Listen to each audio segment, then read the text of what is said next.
Hello guys, welcome to ED Savitri YouTube channel. आज आम दशम श्रेणी ओडिया व्याकरण प्रथम अध्याय वाक्य विचार पढ़ा। ओडिया रे गोटे कथा अच्छी पे जानी कही जानिले कथा सुंदर बांधी जानिले मथा सुंदर। जदि आम कथाटा को भल सुंदर मधुर भाव में कहवा ताहले सुंदर लगे से जेकोसी कथा होता ताकू आज आम सुंदर और मधुर भाव में कहवा कथाटी बहुत सुंदर लगे। आ बांधी जानिले मथा सुंदर आम पगड़ी बांधुचे पगड़ी बांधा मुंडे बांधा भल से बांधी तो मथा सुंदर दिश आम सब झील मैंने सब बेणी होचे बेणीटा जब भल से न हवा मथा सुंदर दिसे नाई से कही बांधी जानिले मथा सुंदर कही जानिले कथा सुंदर बांधी जानिले मथा सुंदर। चलो आम पढ़ा। बांधिबा जनाथिले मथा जेमिति सुंदर दिसे कहवा जनाथिले कथा सेमिति सुंदर लगे। साधारण कथाटी को कही जानिले खूब सुंदर जनाजे। मनोभाव को आमर वचन द्वारा प्रकाश कराए। एथिपाई केतोटी अथवा स्थल विशेष अनेक शब्द आम व्यवहार करूँ पुणी शब्द को शब्द खंजा खंजी करी कथबार्ता करूँ। यह फल कहवा बा भाव प्रकाश करने सहज हुए। वर्तमान देखा जाओ देख साधारण कथाटी भी आम जदि कहवा ताकू जदि सुंदर भाव में आम कहवा कथाटी बहुत सुंदर है। तेणु दिखाई तले तार उदाहरण आम देखा। अरुण काली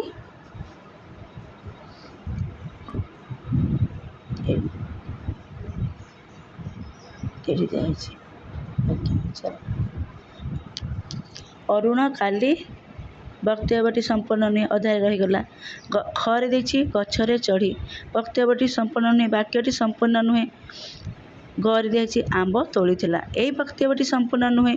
आमे जदि क ख ग ये शब्द गुड़ी को जब खंजीदेवा जदि एकाठी करदेवा तो संपूर्ण वाक्य हम बुझल पे। अरुण काली गछरे चढ़ी आंब तोली वाक्यटी संपूर्ण है ना नहीं आ भल मधुर सुंदर लगुच ना नहीं वाक्यटी संपूर्ण होला परे।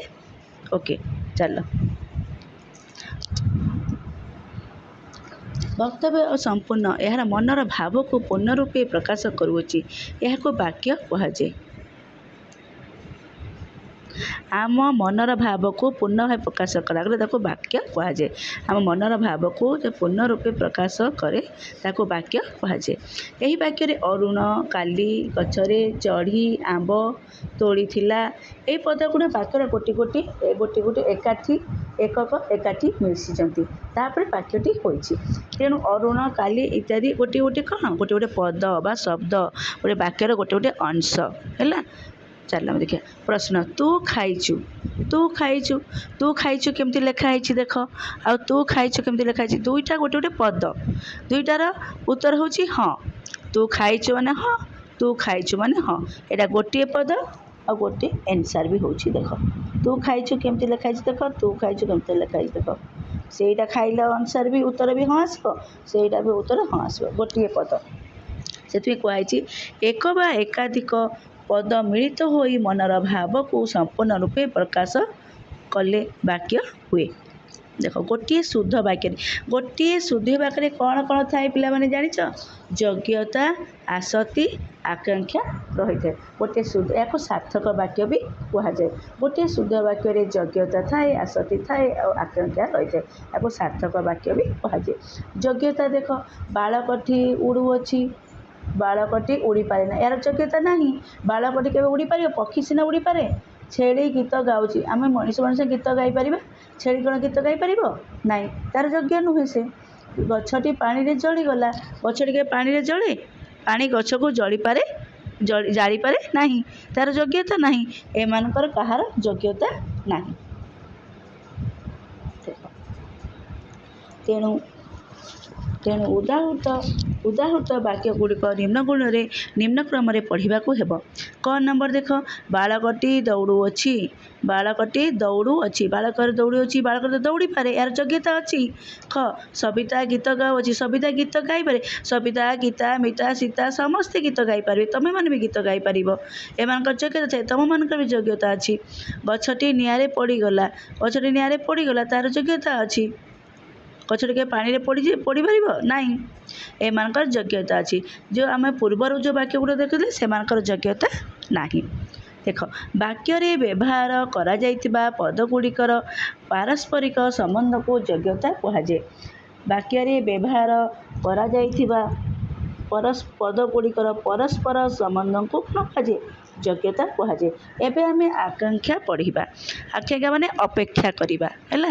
ଦେଖ, କର ଦେଖ, ମଦନ ସହିତ ଡେସ୍ ଡେସ୍ ଡେସ୍ ଡେସ୍। ବାକ୍ୟଟି ପୂର୍ଣ୍ଣ ନୁହେଁ। ଏହା ଅନ୍ୟ କିଛି କଥାକୁ ଅପେକ୍ଷା କରିଛି, ୱେଟ୍ କରିଛି।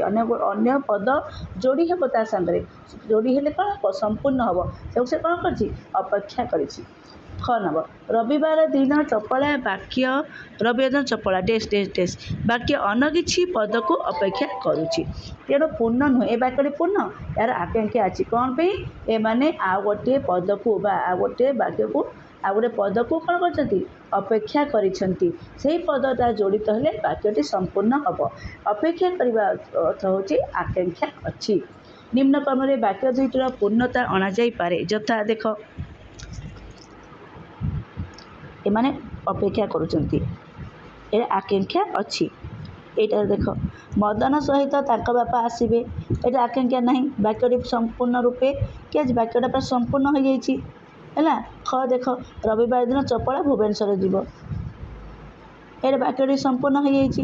ତେଣୁ ଏଇଟାରେ ଆକାଂକ୍ଷା ନାହିଁ, ଏଇଟାରେ ଆକାଂକ୍ଷା ଅଛି। ଏମାନେ ଆଉ ଗୋଟେ ପଦକୁ ଅପେକ୍ଷା କରିଛନ୍ତି। ଏଇଟା କୌଣସି ପଦକୁ ଅପେକ୍ଷା କରିନି, ଏହା ସମ୍ପୂର୍ଣ୍ଣ ରୂପେ ବାକ୍ୟଟି ହୋଇଛି, ହେଲା। ବୁଝିଲ ପିଲାମାନେ? ବୁଝି ହେଉଛି ନା ଭଲରେ? ଓକେ। ବାକ୍ୟରେ ଥିବା ଗୋଟିଏ ପଦ ଅନ୍ୟ ପଦଗୁଡ଼ିକର ଅର୍ଥବୋଧକତା ପାଇଁ ଅପେକ୍ଷା କଲେ ତାହାକୁ ଆକାଂକ୍ଷା କୁହାଯାଏ। ମୁଁ ଆଉ ଥରେ କହୁଛି, ଶୁଣ। ବାକ୍ୟରେ ଥିବା ଗୋଟିଏ ପଦ ଅନ୍ୟ ପଦଗୁଡ଼ିକର ଅର୍ଥବୋଧକତା ପାଇଁ ଅପେକ୍ଷା କଲେ ତାହାକୁ କ'ଣ କୁହାଯାଏ? ଆକାଂକ୍ଷା କୁହାଯାଏ। ଏବେ ଆମେ ଆସତି ପଢ଼ିବା। ଆସତି ପଦବିନ୍ୟାସ। ଆସତିକୁ ପଦବିନ୍ୟାସ ବି କୁହାଯାଏ। କ'ଣ କୁହାଯାଏ? ପଦବିନ୍ୟାସ ବି କୁହାଯାଏ। ଦେଖ, କ ନମ୍ବର ଦେଖ, ହୋଇ, ହେଲେ, ପ୍ରାପ୍ତ, ବୁଧତ୍ୱ, ଗୌତମ, ବୁଧ। ପଦବିନ୍ୟାସ ମାନେ ଗୋଟିଏ ବାକ୍ୟ ଥିବ, ସେଥିରେ ଶବ୍ଦ ଗୁଡ଼ା ଓଲଟ ପାଲଟ ହୋଇଯାଇଥିବ, ତାକୁ ପଦବିନ୍ୟାସ କୁହାଯାଏ ବା ଆସତି କୁହାଯାଏ। ଖ ନମ୍ବର ଦେଖ, ଉଭୟେ ମିଶି ଏ ଛବି ଓ ବନ୍ଦନା ଆଙ୍କିଛନ୍ତି ଚନ୍ଦନା। ବାକ୍ୟଟି କ'ଣ ଠିକ୍ ସୁନ୍ଦର ଭାବରେ ଶୁଣାଯାଉଛି କି ସୁନ୍ଦର ଲାଗୁଛି? ନାହିଁ। ବାକ୍ୟଟି କ'ଣ ହେଇଛି? ଏପଟ ସେପଟ ଶବ୍ଦ ଗୁଡ଼ିକ ହେଇଛି, ପଦବିନ୍ୟାସ ହେଇଛି। ତେଣୁ ସେଇଟା ସମ୍ପୂର୍ଣ୍ଣ ବାକ୍ୟ ନୁହେଁ। ଆମେ ଶୁଣିଲା ବେଳକୁ ସୁନ୍ଦର ମଧୁର ଲାଗୁନି। ତ ଦେଖ, ପ୍ରଦତ୍ତ ବାକ୍ୟ ଦୁଇଟିରେ କର୍ତ୍ତା କ୍ରିୟା ଥିଲେ ମଧ୍ୟ ପ୍ରକୃତ ଅର୍ଥ ବୁଝା ପଡ଼ୁନାହିଁ। ଉଭୟ ବାକ୍ୟରେ ପଦଗୁଡ଼ିକ ଯାହା ପରେ ଯିଏ ରହିବା ଆବଶ୍ୟକ ସେହିପରି ହୋଇନାହିଁ। ପଦଗୁଡ଼ିକ ସଜାଇ ଲେଖାଗଲେ ବାକ୍ୟ ଦୁଇଟି ହେବ। ଦେଖ, ବାକ୍ୟ ଦୁଇଟିରେ କର୍ତ୍ତା କ୍ରିୟା ମଧ୍ୟ ଅଛି, କିନ୍ତୁ ଅର୍ଥ ବୁଝା ପଡ଼ୁନାହିଁ। କାହିଁକି? ପଦଗୁଡ଼ିକ ବିନ୍ୟାସ ହୋଇଛନ୍ତି, ଏପଟ ସେପଟ ହୋଇଯାଇଛନ୍ତି। ତେଣୁ ଉଭୟ ବାକ୍ୟ ପଦଗୁଡ଼ିକ ଯାହା ପରେ ଯିଏ ରହିବା ହେଲେ କ'ଣ ହେବ? ବା ସଜେଇକି ଲେଖିଲେ ବାକ୍ୟ ଦୁଇଟି ସମ୍ପୂର୍ଣ୍ଣ ହେବ। ଆଉ ତାପରେ ଆମକୁ ଆମେ କହିଲା ବେଳକୁ ସୁନ୍ଦର ଲାଗିବ, ଆମେ ଶୁଣିବାକୁ ମଧୁର ଲାଗିବ, ହେଲା। ତ ଦେଖ, ଗୌତମ ତପସ୍ୱୀ ହୋଇ ବୁଧତ୍ୱ ପ୍ରାପ୍ତ ହେଲେ। ଗୌତମ ତପସ୍ୱୀ ହୋଇ ବୁଧତ୍ୱ ପ୍ରାପ୍ତ। ଗୌତମ ତପସ୍ୱୀ ହୋଇ ବୁଧତ୍ୱ ପ୍ରାପ୍ତ ହେଲେ। ଖ ନମ୍ବର ଦେଖ, ବନ୍ଦନା, ଚନ୍ଦନା ଓ ବନ୍ଦନା ଉଭୟ ମିଶି ଏ ଛବି ଆଙ୍କିଛନ୍ତି। ଏବେ କେମିତି ବାକ୍ୟଟି ସମ୍ପୂର୍ଣ୍ଣ ହେଲା, ଆମେ ଶୁଣିବାକୁ କେମିତି ବଢ଼ିଆ ଲାଗୁଛି, ବାକ୍ୟଟି ସୁନ୍ଦର ଲାଗୁଛି, ହେଲା। ଦେଖ, ବାକ୍ୟରେ ଥିବା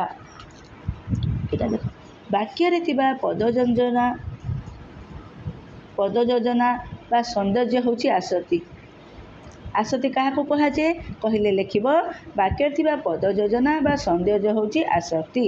यह द्वारा काहापर केउं पद रहिले ताहा वाक्य भाव वाक्यर भाव को स्पष्ट भाव में प्रकाश करिबो ताहा बुझा जाए। आसक्ति को मध्य पद विन्यास कहुए। ये क्वेश्चन आस आसक्ति को कौन कहुए ये लिखब आसक्ति को पद विन्यास मध्य कहुए। तार नेक्स्ट पेज हम पढ़िबा वाक्यांश।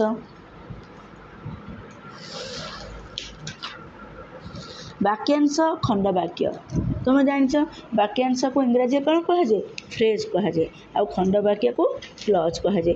यहाँ ओडिया तुम जब बुझीगल भल ना इंग्लीश रे भी बढ़िया कर बुझल पे मैंने वाक्यांश को कौन कहुए फ्रेज कहुए। वाक्यांश क्या कहुए वाक्य बुझा पड़ुवा निर्दिष्ट पद संहति को वाक्य कहुए। वाक्य बुझा पड़ुवा ये देख वाक्य बुझा पड़ुवा निर्दिष्ट पद संहति को वाक्यांश कहुए।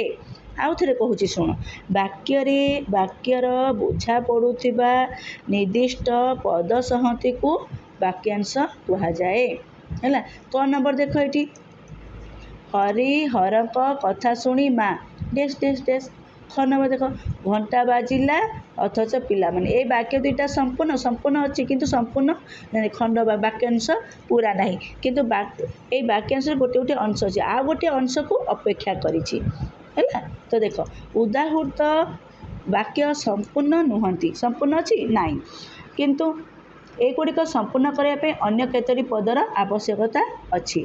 देख जमी हरिहर कथा शुणी कथा शुणी माँ आश्चर्य हेले घंटा बाजिला अथच पिला माने श्रेणी को आसिले नाही। यहीटा देख मूल वाक्य दुईटी सहित मोटा अक्षर लिखित पदगुड़िक जोड़ा वाक्य देह संपूर्ण हेले। ये मोटा अक्षर कौटा आश्चर्य हेले और श्रेणी को आसिले नाही। हरिहर कथा शुणी माँ वाक्य संपूर्ण नुहे आ गोटे शब्द को आ गोटे पद को से कौन कर अपेक्षा करर्थ से पदरा जड़ित हेले कौन हम वाक्यटी संपूर्ण हम। आश्चर्य हेले हरिहर कथा शुणी माँ आश्चर्य हेले घंटा बाजिला अथच पिला श्रेणी को आसिले नहीं। यहाँ मूल वाक्य कौटा हरिहर कथा शुणी माँ ये जो हरिहर कथा शुणी माँ हूँ यहाँ हूँ मूल वाक्य आउ वाक्यटा ये जोड़ित है यहाँ हूँ द्वितीय वाक्य यहाँ प्रथम वाक्य यहाँ जोड़ी जो है आश्चर्यटा यहाँ द्वितीय वाक्य यहाँ प्रथम वाक्य मूल वाक्य जो हरिहर कथा शुणी माँ आउ यहाँ हूँ आश्चर्य है यहाँ द्वितीय वाक्य। ये घंटा बाजिला हूँ प्रथम वाक्य श्रेणी को आसिले नहीं पिला यहाँ द्वितीय वाक्य। बुझल पिला माने बुझा पड़ुछि ना। ओके प्रथम दि जाइथिबा अंश पूर्ण वाक्यर एक अंश प्रथम जो दि जाइछि अंशटा हूँ पूर्ण वाक्यर एक अंश जोटा प्रथम अंश हरिहर कथा शुणी माँ यहाँ हूँ प्रथम अंश आउ द्वितीय अंश है आश्चर्य हेले तेणु यह वाक्यांश। वाक्यर बुझा पड़ुवा निर्दिष्ट अंश को पद संहति को कौन कहुए वाक्यांश कहुए। एवं खंड वाक्य पढ़ा